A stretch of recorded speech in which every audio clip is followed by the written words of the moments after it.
Hey artists! Today we're going to be creating an op art drawing.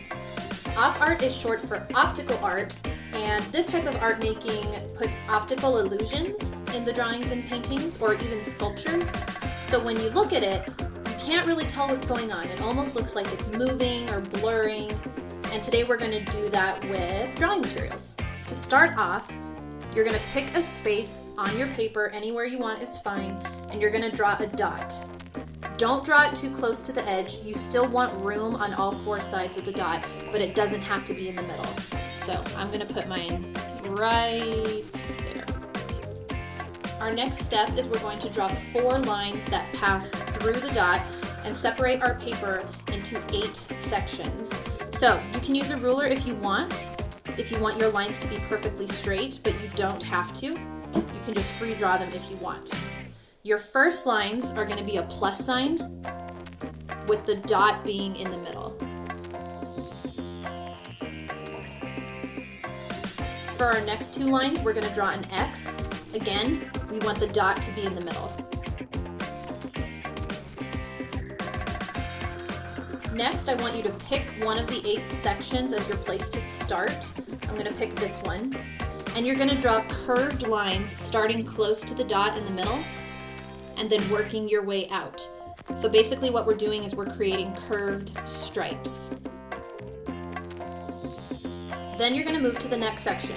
You're going to do the same thing where we're drawing curved lines that make curved stripes, but instead of us curving the same direction, we're going to go the opposite. So basically if you drew a smile for the first one, you're going to draw a frown for the next one. And you want each stripe to connect to the one next to it. Then you're going to go through and finish the rest of your paper, and you switch directions of the curved lines each time. So I did frowns for this last one, so I'm going to go back to smiles, making sure that they're connected to the stripes before.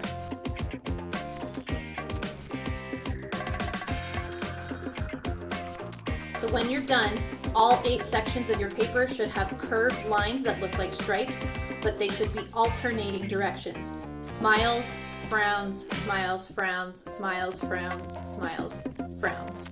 So for our next step, you need to decide if you're going to be using a pencil, keeping your work black and white, or if you're going to use colored pencil. You can use 2 different colors if you want, or just one, it's up to you. Remember, we have to use pencil for this project. We're not going to use markers and we're not going to use paint. In class, we practiced creating value.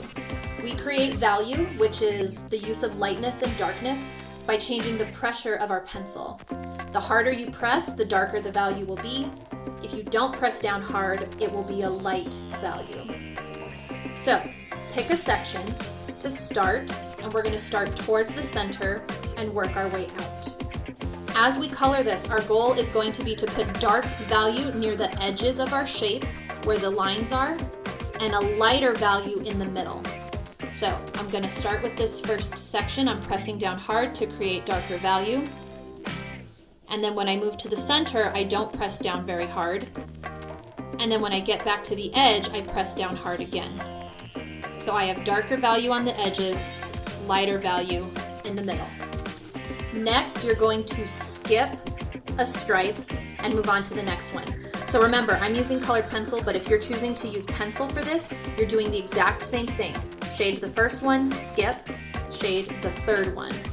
1, 2, 3, I skipped the middle, and I'm doing the same thing. Dark value on the edges, light value in the middle.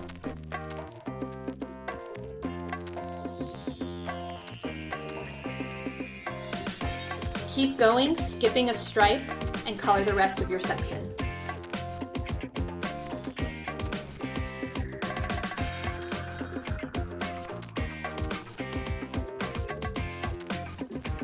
Once you've finished shading and coloring the first section, we're going to move on to the next one. And we're going to do the same thing, except we're going to switch the order that we're coloring them. So instead of starting while coloring in the first one, I'm going to skip it and leave it blank and color in the second one. Then I'm going to keep going. I'm going to skip, color, skip, color.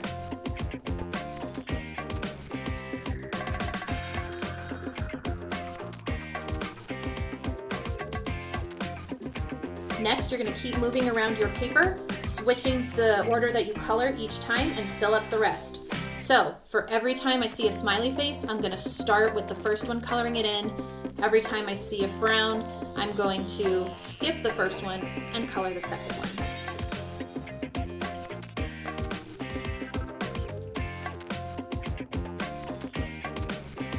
All right, once you've colored your entire paper, you can start to see the optical illusion. Take a look at it and decide which sections are the ones that are popping out and which ones are sinking in. Is it these or is it these? I don't know, our mind's playing tricks on us. You do have another option before you're done. If you're working with color, you can use a second color to fill in the stripes that are empty, and that'll give an added effect of using multiple colors. If you choose to do that, you're going to shade in the same way, darker value on the outside, lighter value on the inside, and you just fill in all the empty spaces.